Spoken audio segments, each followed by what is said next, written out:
সমগ্ৰ ৰাজ্যবাসীলৈ 11টা বৃহৎ ঘোষণা কৰিছে মুখ্যমন্ত্ৰী ডক্টৰ হিমন্ত বিশ্ব শৰ্মাই। অহা মাহৰ 17 ছেপ্টেম্বৰৰ পৰা লাভ কৰিব অৰুণোদয়ৰ ধন। অক্টোবৰ মাহৰ পৰা ছাত্ৰীসকলৰ বেংক একাউণ্টত সোমাব নিযুত মাইনাৰ ধন।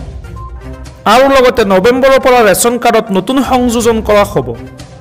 ৰেচন কাৰ্ডৰ হিতাধিকাৰীসকলে চাউলৰ লগতে সুলভ মূল্যত লাভ কৰিব দালি, চেনি আৰু নিমখ। মেট্ৰিক দিবলগীয়া পৰীক্ষাৰ্থীসকলে পাব প্ৰতিমাহে 300 টকাকৈ। অহা বছৰৰ জানুৱাৰীত গেছৰ চিলিণ্ডাৰ ক্ৰয় কৰিলে পাব 250 টকাৰ ৰাজসাহায্য। ৰাজসাহায্যসহ জানুৱাৰীৰ পৰা অৰুণোদয়ৰ হিতাধিকাৰীসকলে লাভ কৰিব 1500 টকা। অনাগত 6 মাহত মধ্যবিত্ত লোকৰ বাবে চৰকাৰৰ কেইবাটাও অভিলাষী পদক্ষেপ। আজি নলবাৰীত উপস্থিত হৈ মুখ্যমন্ত্ৰী বৃহৎ ঘোষণা ৰাজ্যবাসীলৈ। আজি মই পৰৱৰ্তী খবৰটি খুবেই গুৰুত্বপূৰ্ণ, এটা বিগ ব্ৰেকিং নিউজ। আৰম্ভ হৈ গ'ল সমষ্টিয়ে ধন বিতৰণ প্ৰক্ৰিয়া। কাইলৈ 33,000 মহিলাক ধন বিতৰণ কৰিব মুখ্যমন্ত্ৰী ডক্টৰ হিমন্ত বিশ্ব শৰ্মাই। হাতে হাতে 10,000 টকাৰ চেক দিব মুখ্যমন্ত্ৰীয়ে। হয় দৰ্শকসকল, ইতিমধ্যে আৰম্ভ হৈ গ'ল সমষ্টিয়ে ধন বিতৰণ প্ৰক্ৰিয়া। লাখপতি বাইদেউৰ ধন দিয়া প্ৰক্ৰিয়া অব্যাহত ৰাখিছে মুখ্যমন্ত্ৰী ডক্টৰ হিমন্ত বিশ্ব শৰ্মাই। নলবাৰী সমষ্টিৰ মহিলাসকলক হাতে হাতে 10,000 টকাৰ চেক দিব মুখ্যমন্ত্ৰীয়ে। নলবাৰী মহিলাসকলে মুখ্যমন্ত্ৰী উদ্যমিতা আঁচনিত আবেদন কৰা সকললৈ ভাল খবৰ দিলে মুখ্যমন্ত্ৰীয়ে।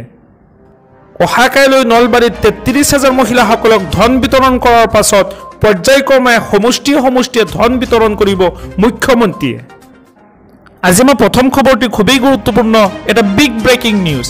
স্কুটি অৰুণোদয় 40,000 টকাৰ পৰা তেল ভৰাবলৈ মাহে 500 টকাকৈ দিব মুখ্যমন্ত্ৰী ডক্টৰ হিমন্ত বিশ্ব শৰ্মাই। 11টাকৈ চৰকাৰী সুবিধা লাভ কৰিব ৰাজ্যৰ মহিলাসকলে। এতিয়াৰে পৰা মহিলাসকলক তেল ভৰাবলৈ মাহে 500 টকাকৈ প্ৰদান কৰিব চৰকাৰে। ৰাজ্যৰ হাজাৰ হাজাৰ মহিলালৈ নতুন ঘোষণা মুখ্যমন্ত্ৰী ডক্টৰ হিমন্ত বিশ্ব শৰ্মাৰ। মহিলা সবলীকৰণক লৈ মুখ্যমন্ত্ৰীৰ 11টাকৈ বৃহৎ ঘোষণা। ৰাজ্যৰ লাখ লাখ মহিলাই লাভ কৰিব বহুকেইটা চৰকাৰী সুবিধা। 2 লাখৰো অধিক আত্মসহায়ক গোটে 1089 কোটি টকাৰ সামূহিক বিনিয়োগ পুঁজি লাভ কৰিছে। ইয়াৰ লগতে আত্মসহায়ক গোটৰ মহিলাই লাভ কৰিছে বেংকৰ পৰা 16,000 কোটি টকাৰ ঋণ। 8,82,000 লাখপতি বাইদেউলৈকে ৰূপান্তৰ কৰা হৈছে। অহা বছৰ লাখপতি বাইদেউৰ মহিলাসকলে লাভ কৰিব 25,000 টকা। জীৱিকা সখীৰ মহিলাসকলে লাভ কৰিব 40,000কৈ টকা। 40,000ৰ পৰা 1 টকা সুদ দিব নালাগে বেংকক মহিলাসকলে। আৰু ইয়াৰ লগতে জীৱিকা সখীৰ সকলো মহিলাসকলক দিয়া হ'ব অৰুণোদয় আঁচনি। আছে কলেজত যায় তেওঁলোকে নিযুত মইনাও পাব। আৰু এইবাৰ যিসকলৰ ঘৰত মেট্ৰিক কেণ্ডিডেট আছে তেওঁলোকক আমি মেট্ৰিক পৰীক্ষালৈকে মাহত 300 টকাকৈও আমি দি থাকিম, যাতে ল'ৰা ছোৱালীখিনিয়ে কিতাপো কিনিব পাৰে আৰু অন্তত ঘৰত গাখীৰ এগিলাচ হ'লেও চৰকাৰৰ টকাৰে খাব পাৰে।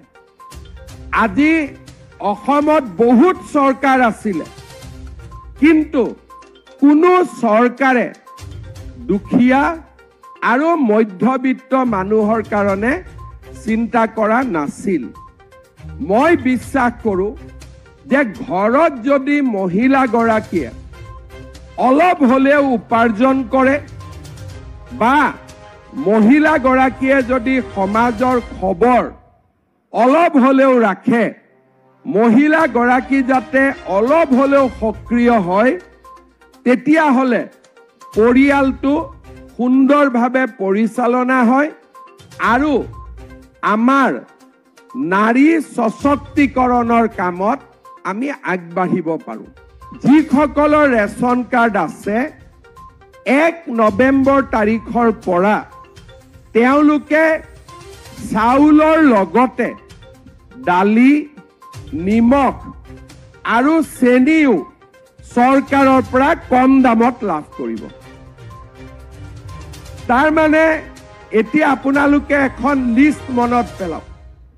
এটা মহিলা উদ্যমিতাত পালো, দ্বিতীয় অৰুণোদয় পালো, তৃতীয় আমি গেছ পালো, চতুৰ্থ আমি দালি, নিমখ, চেনিও আমি কম দামত পালোঁ। চাউল বিনামূলীয়াকৈ পালোঁ।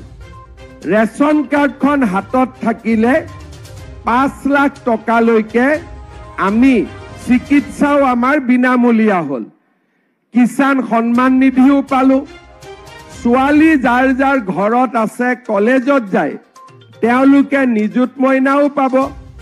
আৰু এইবাৰ যিসকলৰ ঘৰত মেট্ৰিক কেণ্ডিডেট আছে তেওঁলোকক আমি মেট্ৰিক পৰীক্ষালৈকে মাহত 300 টকাকৈও আমি দি থাকিম, যাতে ল'ৰা ছোৱালীখিনিয়ে কিতাপো কিনিব পাৰে আৰু অন্তত ঘৰত গাখীৰ এগিলাচ হ'লেও চৰকাৰৰ টকাৰে খাব পাৰে।